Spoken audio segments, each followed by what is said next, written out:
Welcome to Canada, first day of spring. I kid you not.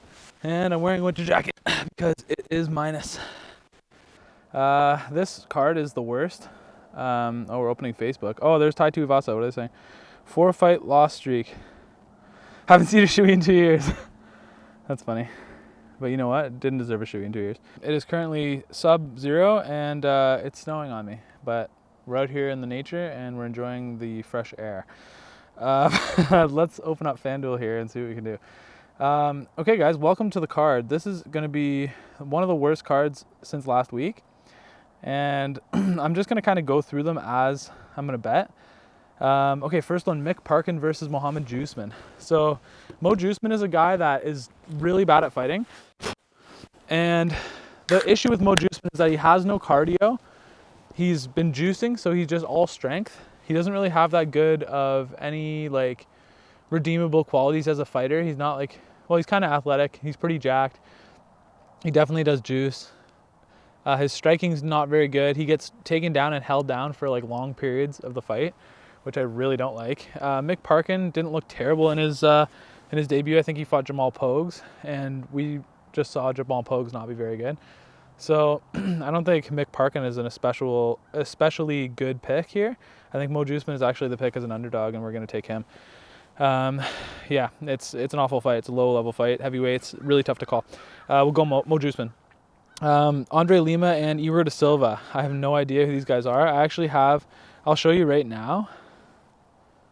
Here we go. These are my picks on the card. So, yeah, Erosa Silva versus Andre Lima. I don't know. I haven't checked them out enough to be able to give you a call either way.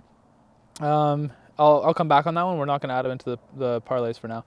Montserrat Rendon versus this girl Zheleznykova. I watched some of Zheleznykova, and she's got really good striking, crispy. She doesn't look like she throws like weak at all. Like she throws with snap and with some intent, and I think she's going to get it done. I'm going to take her. I don't know this one, Steve Nguyen. I know Nguyen, but I don't know what he does well or if he's good. I don't know this guy, Errens, that he's fighting either, more importantly. So we're going to skip that one out. Again, I'm only going to give you reads on ones I know. All right. Oh, we got a Stella today. Nice little slim can. Okay, on to Miles Johns and Cody Gibson. I'm sorry I missed 2 on the first couple, but we'll be back. I might do another video on this. I probably won't. This card's so bad I probably won't. Maybe Saturday morning I will. I promise I will. I promise. Miles Johns, Cody Gibson. I'm going to take Miles Johns. He's technically a very sound striker. I think he's got good boxing. Works the body really nicely. Cody Gibson, 9 losses. Never really looks good. I don't really know what Cody Gibson does especially well. I watched a couple of his fights. He just looked like one of those guys that's kind of in there, like a journeyman kind of guy. So I'll take Miles Johns. I don't think he's as bad as the 2 losses that he had. I remember one, I forget exactly who he was fighting, but just kind of underperformed. And you could tell he knew he underperformed, and like his whole corner knew. It was kind of a rough fight, but I don't think we've seen the end of Miles Johns. Mini Romero. He looks like Yoel Romero. Okay, Ricardo Ramos versus Julian Erosa. This is one I was actually looking at some tape on today for. I do prefer the side of Ricardo Ramos. I know he looked bad against, who'd he just fight? Who'd Ricardo Ramos just fight? We're going to have to look it up, boys. Oh, I was literally looking at it right now, look. I told you I was looking it up. Okay, so Erosa, 34. I know Ricardo Ramos is a little bit younger, which I think is an advantage in this kind of fight. Erosa's taken back-to-back knockouts, if I am correct. Let's just double-check on that, but I'm pretty sure he's taken double knockouts in the last little bit. Ricardo Ramos, let's say. Ramos lost last time, and he lost against Charles Jourdain, that's right, who's pretty good. So Charles Jourdain did lose against Sean Woodson, the sniper, the lanky sniper, but he does tend to struggle with rangier kind of strikers. So that makes sense that he struggled with that. Losing to him is not especially bad. Ramos got subbed too. So I think Ramos is still live to get a win here. I don't really think Erosa is the best fighter. He's not the worst. He shows up and he's got skills, and like I understand why he'd want to keep pursuing this as a career. But at the same time, there is a ceiling to his kind of skill level and his durability. Yeah, Erosa's not durable. So I could see Ricardo Ramos catching him, maybe a spinning elbow. Who knows? That'd be pretty cool. But I'm going to go with Ramos. I don't know the odds at all, by the way. We're going to check those out after. It's starting to snow pretty good now. My phone's getting, if you see little touches when I'm not touching it, it's because of the snow. Okay, so on to the next one here. Sorry, we're still on the prelims. Oh yeah, Kurt Holobaugh, Kurt the Hurt Holobaugh. I don't know how to say his name, but he's not bad, man. I was taking a look at some of his stuff. He's actually just turned 37 in like September or something, half a year ago. So he just turned 37. Looked to be in good shape. He just came off the Contender Series like probably about 6 years ago, so he's been in the UFC for a little bit. Trey Ogden as well. I watched some footage on these two fighting recently, and even though Trey Ogden looked not so great, recently he did look amazing. So I'm sorry, he didn't look great coming into the UFC. Now he looks a lot better. He looked really good against Mata, who I think I underrated a little bit earlier, who looked really good in his last one, and Ogden completely dominated him. It shows as a no contest, but everyone knows that he was locked up in that head and arm choke, and that fight was over. Okay, this next one, onto the main card here. This is such a weak card. Like, I hate this card big time. There's a couple good matchups, but overall extremely weak. Fernando Padilla versus Luis Pajuello. I don't know these guys at all. I don't have a pick on either way, you can see. And same thing, I might have an update at the end of the week, but not sure. We're going to go Billy Q against Zelal. Billy Q did get caught with a flying knee coming in against Barboza, but that 100% happens. It's easy enough to have happen to you. You can still be a good fighter and get knocked out by Barboza. Like, you know, everyone knows that. It's really starting to snow now. So I'm going to take Billy Q in this spot. Zelal's coming in on short notice. He's already been cut from the UFC promotion before, and now it's the second stint. I don't think Zelal's very good by any means, and I think Billy Q has a way higher strength of schedule. He's just a way better fighter in general. And I think he's going to win. So we'll take Billy Q. On to the next one. This is a bit of an underdog, I think. Saaiman, I haven't checked, but I'm pretty sure Saiman's going to be the favorite, being the higher name value, and just has been on a bit of a streak other than losing to C-Rod, who we can see has been a very tough guy to beat in the UFC so far. Raul struggled with him. Delgarian struggled with him last week. And what's his name struggled as well, Saaiman. So I think Saiman's a really good fighter. He's a little bit light for the weight class. He's not really very physical. And I think this guy, Peyton Talbott, I actually looked this guy up on just his social medias and YouTube and stuff. He's got a YouTube channel where he made a video a couple days ago that reminded me of like a really old school like skate video, you know, like from like the kind of the beginnings of like vlogging. Just him like hanging out. He's playing guitar. He's skateboarding with his friends. They're like playing in the street with like playing catch in the street, playing piano, playing guitar. It was just like, it was an interesting vibe. And like, I don't know, I kind of missed that style of vibe where you're just kind of like hanging out and really seeing what the guys like, you know, second to second rather than everything being cut up like it kind of is now. I thought that was pretty cool. So go check out his stuff. It's pretty interesting. And the video he made, I thought was like a really creative video. So interesting guy, only 7-0.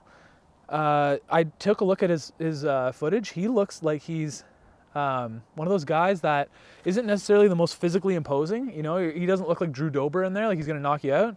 But he's got that like Tony Ferguson, relentless, like pick your shots cardio style. And I think it's going to be really effective against Saaiman. Honestly, Saiman's good, but I don't know how his durability is going to hold up here. I think Talbott's going to bring it to him on the feet with the kind of unorthodox timing. And Saaiman's going to be aggressive. He might gas out a little bit. And we're going to take Talbott. I'm pretty sure he'll be underdog, but I'm not sure. And yeah, let's get into the next one here. AJ Dobson is a dog. Edmund Shabazyan is a quitter and a gasser. He gasses out harder than Dada 5000 does against Kimbo. Edmund is a guy who consistently puts on underwhelming performances.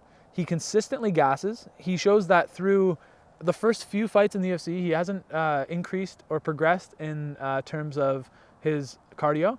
He is in a bit of a he is a bit of a aggressive guy when it comes to we got a car coming through. I'm not allowed to park there, and I'm not supposed to be drinking a beer here. Anyway, hopefully it's just chill. But anyway, so what was I talking about? Oh yeah, Edmund Shabazyan, how he's bad.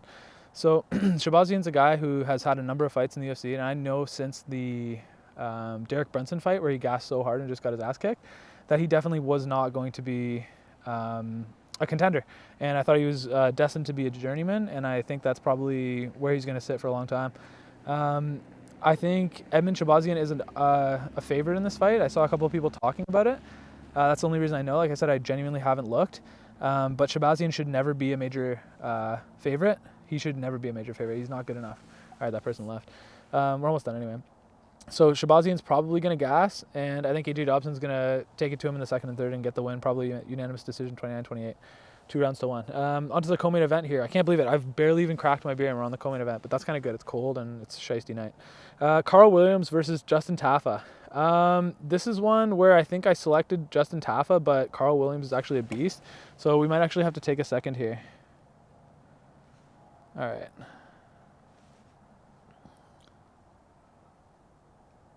All right, so Karl Williams. What's this guy saying? Karl Heavyweight Williams. That's not his name. No, it's not. Okay, he's 9-1, 6'3", 239, so relatively like average to large size heavyweight. Beat Chase Sherman by decision. That's not a good look. Beat Lucas Brzeski by decision. Lawson on Contender Series. He got a decision to get into the UFC as a heavyweight on Contender Series. I don't know who the favorite is in this one, but I'm leaning Tafa, if I'm honest. I don't know if that other guy can get any takedowns, though. That's the problem. Let's see this guy. Hold on. Karl Williams. How do I see his, like... Has he ever fought in the UFC? Yeah, Chase Sherman and Brzeski. That's right. So, I mean...